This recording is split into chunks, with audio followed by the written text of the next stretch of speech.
Je vais assez peu au cinéma. Il se fait qu'hier soir, je suis allé voir un magnifique film, La Belle et la Meute, et je voulais vous en parler. J'ai fait un petit texte, comme toujours, quand j'ai un coup de foudre, et je vais vous lire ce texte.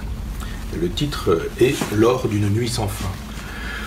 Avec La Belle et la Meute, Kawther Ben-Ania a réalisé un film qui illustre à merveille la thèse de la Boétie dans son discours de la servitude volontaire. Elle montre en effet comment le pouvoir n'existe que parce que ceux sur lesquels il s'exerce y consentent. Ce film, qui s'inspire d'un fait divers authentique qui a ébranlé la Tunisie, met en scène le viol d'une jeune fille de 21 ans par des policiers dans leur voiture de service. La victime, aidée en cela par le jeune homme qui allait devenir son flirt d'une soirée, est invitée par ce dernier à porter plainte. Il lui dit cette phrase magnifique « Ne renonce pas à tes droits ». Une phrase également dite par un policier qui, dans ce nœud de vipère qu'est le commissariat, s'avérera la voix du droit dans un lieu de non-droit. Ne pas renoncer à ses droits, c'est entamer un chemin de croix. Le film est d'ailleurs construit presque comme une montée au calvaire, mais avec 9 stations qui constituent autant de plans séquences, faisant chacun plus ou moins 10 minutes.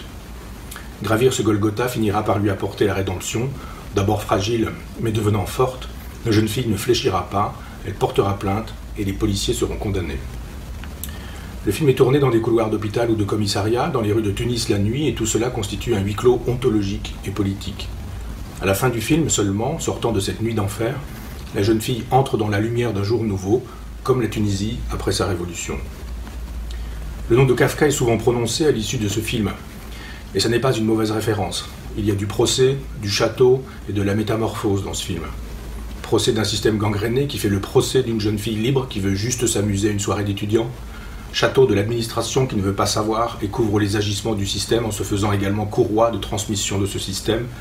Métamorphose d'une jeune fille victime qui n'accepte pas, comme le disait le titre du livre dont ce film s'inspire, d'être coupable d'être victime, et qui, seul, par sa détermination et sa volonté, parvient à avoir raison avec le droit contre la pourriture d'un système. Le chemin de croix de cette jeune fille violée est terrifiant pour le spectateur.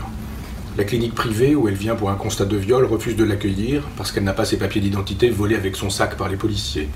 On apprend par la suite que les constats de clinique ne valent rien aux yeux de la police car n'importe qui peut les acheter pourvu qu'il ait de l'argent. L'hôpital public où elle se rend ensuite n'a pas le temps pour l'accueillir. La salle d'attente des urgences est une véritable cour des miracles, grouillante de misères qui se croisent, se frôlent, s'entrechoquent. Ce même hôpital dans lequel chacun se renvoie la souffrance de la jeune fille, qui à l'infirmière, qui dirige vers l'urgentiste, qui renvoie au gynécologue, qui redirige vers un médecin légiste, qui ne peut faire son travail sans une mission dûment mandatée par la police et qui, quand il sera en situation d'examiner, ne pourra mener à bien son examen parce que la police surgira presque entre les jambes de la victime qui s'enfuit de la salle d'auscultation. Le foyer de jeune fille, où, petite provinciale montée à la capitale, elle loge et qui cloître ses locataires afin de faire régner l'ordre patriarcal. La peur du jugement du père et de la puissance de la famille, la crainte de la réputation perdue et de l'honneur sali, la soumission de la jeune fille à l'ordre phallocratique, une expression qui, ici, prend son sens véritable, loin des bavardages boboïdes. La corruption quasi généralisée de la police qui couvre les agissements des siens, ruisselle de machisme et de misogynie, qui intimide et frappe, torture psychologiquement et menace, incarcère arbitrairement et tabasse. Mais le salut vient d'un policier qui, en pleine séance de torture mentale et psychologique, allant contre 2 de ses collègues à la mine patibulaire et au physique dégoûtant, prend son parti en lui disant justement de ne pas céder sur ses droits. Cette parole la sauve car elle lui permet de sortir de cette nuit sans fin.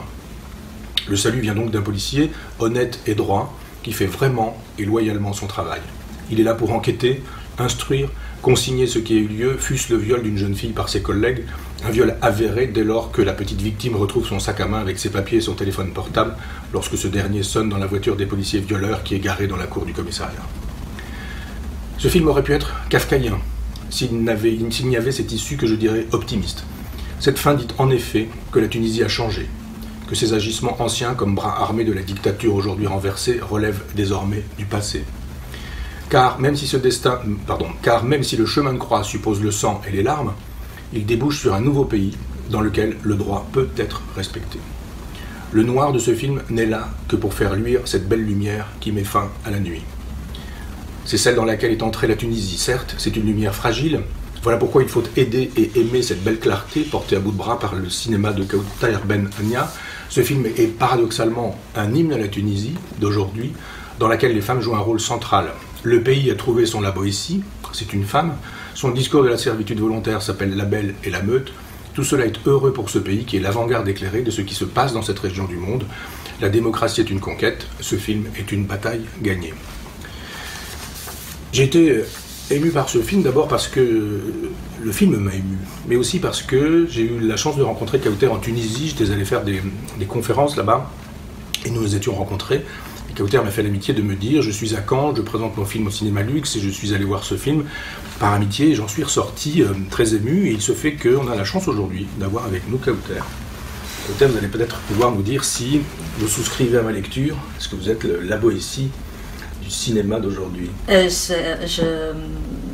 Enfin, je ne sais pas, mais je trouve le texte très beau et je trouve que vous avez vu ce que je voulais dire dans ce film, et surtout ce que vous dites à la fin et qui me touche moi énormément par rapport à cette lumière, parce qu'on a l'impression que ce film, c'est-à-dire quand on en entend parler, je le vois avec les spectateurs, on se dit ah non, une histoire de viol, j'ai pas envie de voir ça, tout ça, alors que le film il est pour moi porteur d'espoir. C'est-à-dire, c'est vrai que c'est un thriller, donc on est dans de la tension et on est dans quelque chose comme comme devrait l'être un très bon thriller, mais moi c'est cette notion d'espoir que vous soulignez par rapport à Kafka qui m'intéresse énormément, parce que je suis quelqu'un d'extrêmement optimiste et je sens que les choses en Tunisie sont en train de changer, et même au-delà de la Tunisie, parce que mon film, c'est vrai qu'il se passe dans un contexte tunisien que vous connaissez un peu.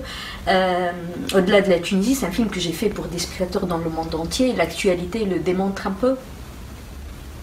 Vous nous racontez un petit peu votre trajet, parce que je le connais un petit peu, il est très émouvant.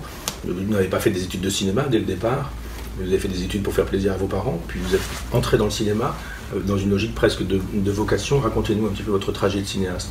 Alors, moi, ce qui m'intéressait